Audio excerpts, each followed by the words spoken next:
Entreprise en mission, un podcast de Profil et Mediatico. Est-ce que vous connaissez quelqu'un qui a pensé créer son entreprise à l'âge de 11 ans ? Nous, si, alors on va vous le présenter. Mais ce qu'on peut déjà en dire, c'est qu'à cet âge-là, on regarde le monde autrement, on a peut-être aussi envie d'apprendre différemment. Et nous, là où on est aujourd'hui, dans nos positions sociales, dans la vie économique, eh bien, on pourrait peut-être adopter ce regard différent pour réinventer l'entreprise et pour la rendre plus résiliente face à la crise. Bienvenue dans Entreprise en mission, le podcast de Mediatico qui interroge l'engagement des entreprises et la sincérité de leurs dirigeants. Et bonjour à vous, Pierre Dubuc. Bonjour Frédéric. Alors vous êtes le cofondateur avec Mathieu Nebra d'Open Classrooms. C'est une école en ligne, un site que vous avez fondé il y a plus de 20 ans. Et vu votre âge, évidemment, il y a un petit mystère qu'on va éclaircir ensemble. Mais surtout, Open Classrooms, c'est une école qui revendique le fait d'être différente des autres. Vous nous promettez une nouvelle façon d'apprendre et ça marche puisque vous comptez déjà plus de 3 millions d'utilisateurs dans le monde. C'est une vraie réussite économique. Est-ce que vous êtes un patron en mission ? Oui, en mission, et notre mission, c'est rendre l'éducation accessible. Et alors, d'où ça vous vient, cette mission-là ? Alors, en fait, la genèse du projet, c'était effectivement en 99. On était avec Mathieu, mon cofondateur, collégien, et on a commencé à créer des cours pour apprendre à développer des sites web. On ne trouvait pas les cours qu'on voulait, on a créé les cours qu'on aurait voulu avoir à l'école nous-mêmes, et on les a publiés sur Internet gratuitement pour aider des amis. Et puis d'autres personnes sont arrivées dessus, et puis des amis d'amis et des gens qu'on ne connaissait plus. Et on a développé en fait ce site communautaire pour apprendre en ligne pendant des années, en parallèle de nos études, au collège, au lycée, en études supérieures. Pendant plus de 10 ans, c'était un hobby. Et c'est devenu en fait la plateforme de référence pour apprendre à coder, c'est-à-dire à développer sur des langages informatiques. Et à la fin de nos études, on a décidé d'en faire notre métier en transformant cette plateforme communautaire, ce méga hobby, en une entreprise, en une start-up, en une entreprise à mission. Rendre l'éducation accessible à tous, qu'est-ce que ça veut dire ? Elle n'est pas déjà accessible à tout le monde, cette éducation ? Qu'est-ce qu'il y a dans le fond de votre philosophie ? Alors l'accessibilité, c'est sur plusieurs critères, plusieurs niveaux. La première pour nous, c'est une question de volume, c'est l'accessibilité à un maximum de monde. C'est l'accessibilité tout au long de la vie, c'est-à-dire aussi bien pour les jeunes, les moins jeunes, tout au long de nos études, mais aussi du travail ou même en dehors du travail. On a des gens qui ont plus de 80 ans et qui font des diplômes chez nous, des parcours diplômants. C'est l'accessibilité géographique partout dans le monde. C'est l'accessibilité pédagogique, même si on n'y connaît rien, c'est accessible, même si on est débutant, on peut commencer à aborder des sujets complexes, on vulgarise jusqu'à un niveau avancé.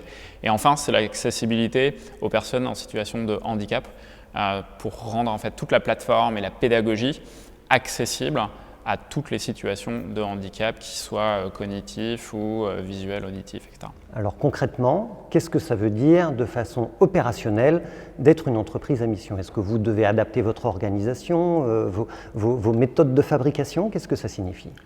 Alors d'un point de vue de la loi, ça veut dire définir une raison d'être, l'inscrire dans ses statuts, créer un comité de parties prenantes qui est statutaire, donc c'est-à-dire qu'on va dialoguer, avoir une communication, un canal de communication avec toutes les parties prenantes de notre modèle. Donc, dans notre cas, ce sont les étudiants, les employeurs qui vont les recruter à la fin, les professeurs, les mentors, les universités partenaires, etc. Enfin, toutes les organisations ou les personnes avec qui on travaille, que ce soit nos clients, les employés, bien sûr, nos investisseurs. Donc, on a un certain nombre de parties prenantes avec qui on dialogue régulièrement et qui vont nous rendre responsables de notre mission. Donc ils vont être là pour vérifier qu'effectivement on rend bien l'éducation accessible, pour pouvoir mesurer dans quelle mesure on rend l'éducation accessible avec des critères vérifiables et de voir aussi cette progression d'année en année, ainsi que faire des recommandations sur la stratégie. Donc c'est aussi une question de gouvernance. C'est ça, j'allais dire, dans le fond, ça veut dire que vous avez dû adapter votre gouvernance à ce modèle d'entreprise en mission. Vous ne décidez plus de la même façon qu'auparavant. Exactement, en fait, on a à la fois un comité d'administration, un conseil d'administration, disons, classique d'une entreprise, Et à côté de ça, ce qu'on appelle notre comité d'impact, qui est ce fameux comité avec toutes les parties prenantes à côté, qui est là pour vérifier en fait notre impact social et notre alignement avec la mission, tandis que le conseil d'administration, il est là pour la stratégie de l'entreprise, peut-être avec un regard aussi plus financier et économique, mais le but et notre engagement initial, c'est d'aligner les deux et de ne pas forcément faire soit l'un, soit l'autre et de dire parce qu'on est profitable et on gagne de l'argent, on va réinvestir cet argent d'un point de vue philanthropique pour faire du bien.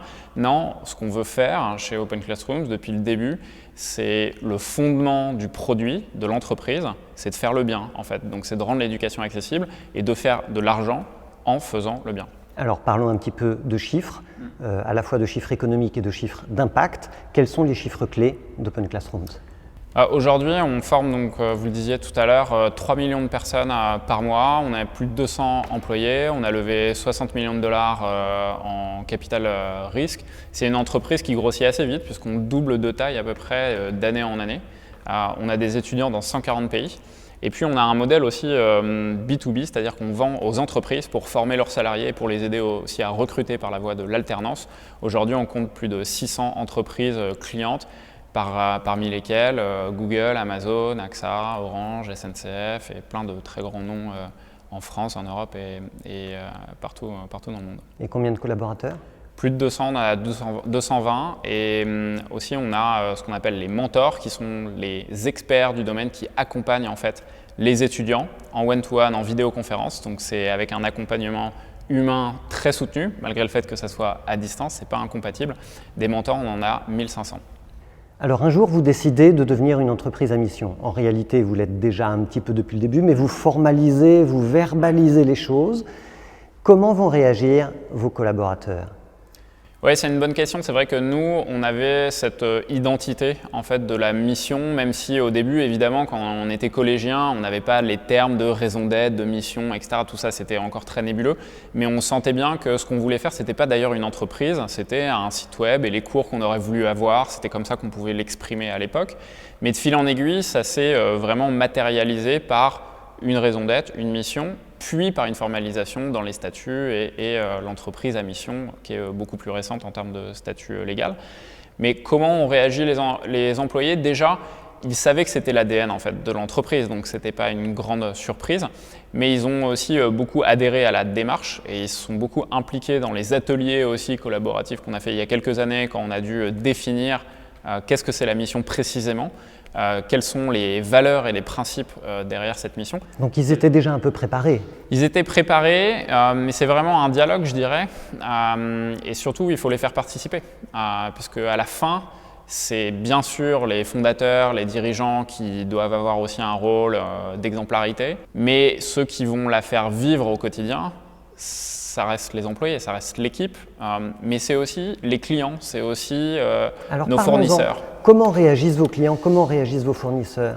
Oui, nous on en a fait vraiment le fait d'être entreprise à mission, de rendre l'éducation accessible, on en a fait un marqueur d'identité très fort, c'est-à-dire que quand on présente l'entreprise à un client, à un prospect, à un fournisseur, à un banquier, à n'importe qui, la façon dont on va les présenter, c'est de dire Open Classrooms, c'est une entreprise à mission. Notre mission, c'est rendre l'éducation accessible. Et ça compte ? Ça change quelque chose ? Ça compte de plus en plus. Je vous dirais qu'il y a 5-6 ans, c'était quelque chose qui n'était pas très bien compris d'ailleurs. Les gens disaient mais qu'est-ce que c'est une entreprise à mission ?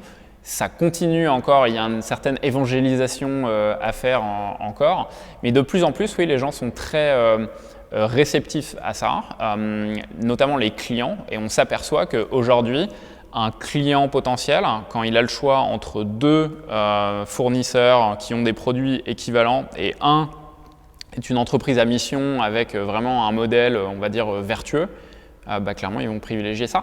Donc, on pense, et on le voit bien, que ça renforce la marque, et la marque à la fois d'un point de vue commercial, pour attirer plus de clients et faire plus de chiffre d'affaires, mais aussi la marque d'un point de vue employeur, pour recruter des collaborateurs.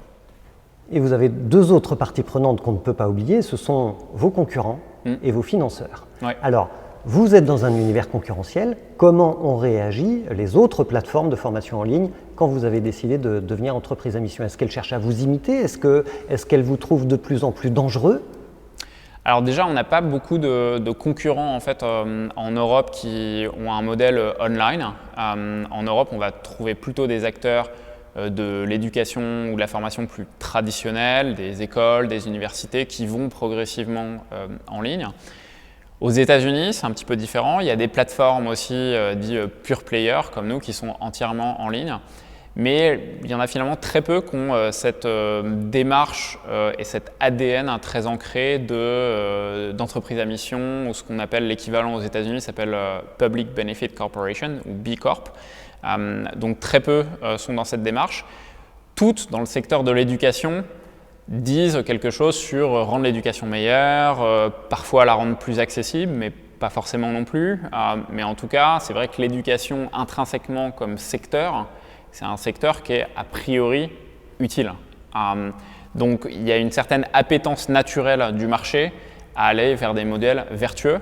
Mais en fait, en réalité, on s'aperçoit que c'est aussi des secteurs qui sont très attractifs pour des modèles beaucoup plus agressifs commercialement. Et aux États-Unis, c'est un très gros problème puisque le domaine de l'enseignement supérieur, de l'éducation a été complètement perverti et beaucoup d'organisations ont abusé des systèmes de financement fédéraux, par exemple. Si on continue de dette étudiante aux États-Unis, c'est vraiment un scandale complet. Et donc, il y a eu énormément d'abus aussi. Donc, à la fois, on est sur un secteur qui est à vocation sociale, mais à la fois, il ne faut pas être naïf non plus. Il y a aussi des entreprises très voraces sur ce secteur-là. Et le risque, en fait, c'est qu'il n'est pas forcément évident de faire la différence entre les gentils et les méchants, puisque à la fin, on est tous, par exemple, une entreprise. Et comment vous faites la différence d'un coup d'œil? Et nous, le pari qu'on fait, c'est de dire que la différence, c'est d'être une entreprise à mission. C'est, par exemple, on est en phase aussi de certification B Corp et d'avoir des indices mesurables, réels, audités, factualisés, qu'on puisse vérifier.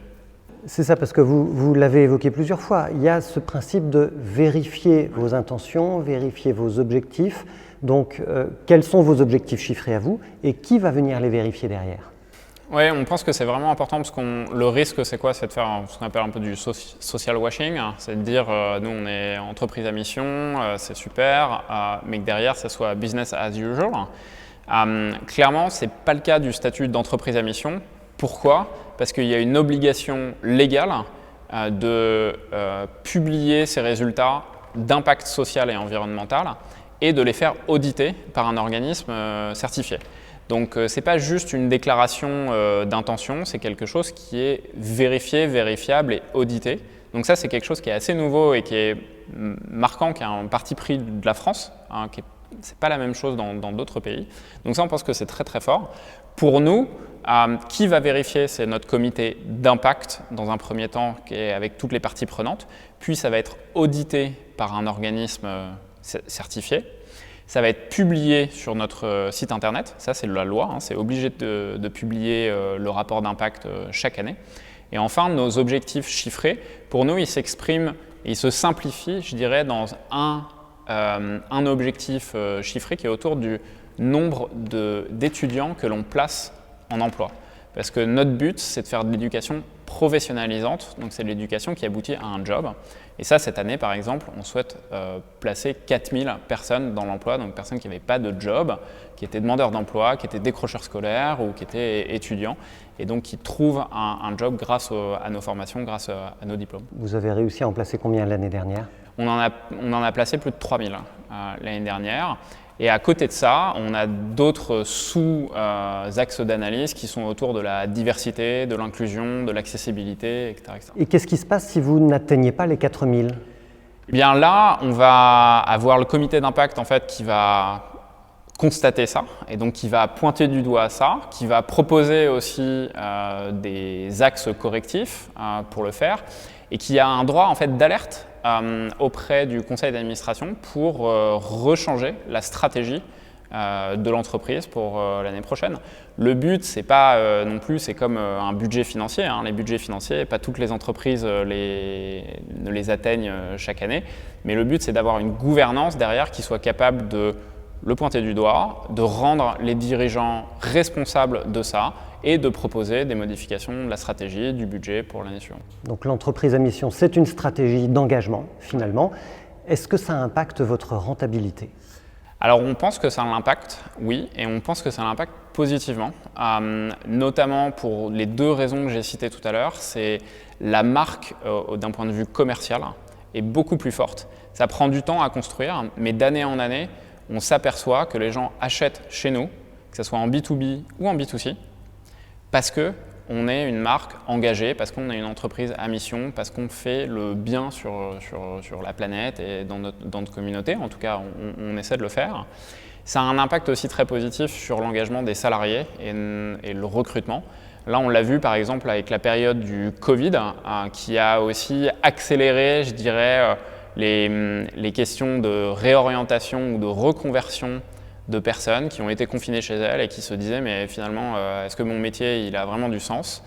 On a plus que doublé le nombre de candidatures reçues chaque mois, plusieurs milliers de candidatures qu'on reçoit pour devenir salarié chez Open Classrooms chaque mois.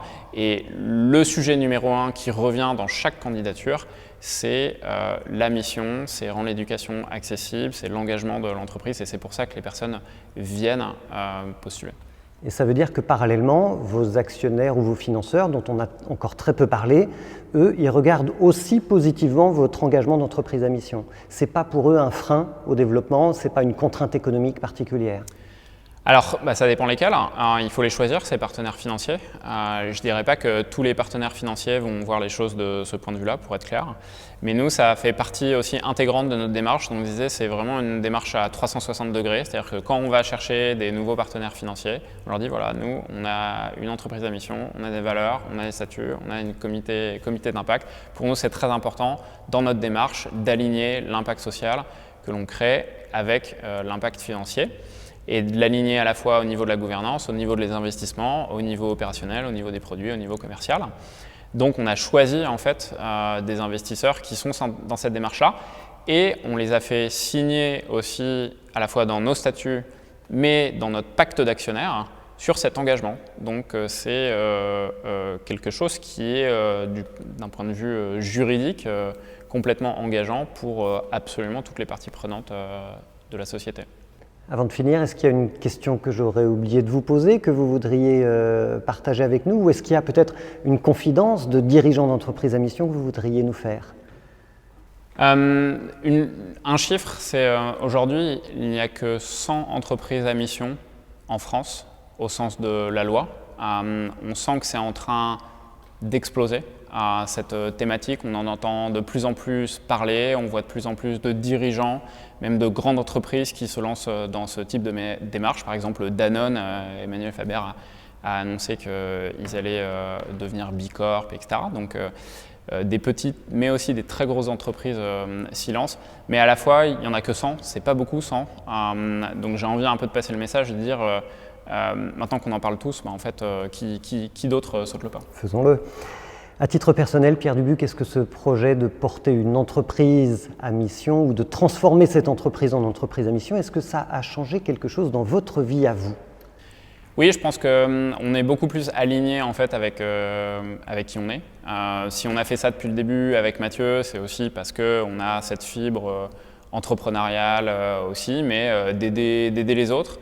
Et c'est vrai que dans notre parcours entrepreneurial, on a essayé de créer l'entreprise de la façon aussi dont on l'imaginait, mais aussi parfois de la façon dont on la voyait dans le monde. Donc on a répliqué en fait des modèles de pensée, des organisations qu'on voyait dans les schémas classiques.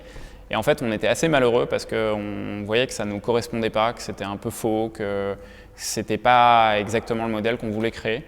Et je pense qu'au fur et à mesure des années, on a appris aussi à se débarrasser des modèles classiques, traditionnels. Il y en a qui ont beaucoup de sens et il ne faut pas tout jeter et jeter le bébé avec l'eau du bain, clairement pas. Il y a des choses hyper intéressantes qu'on utilise.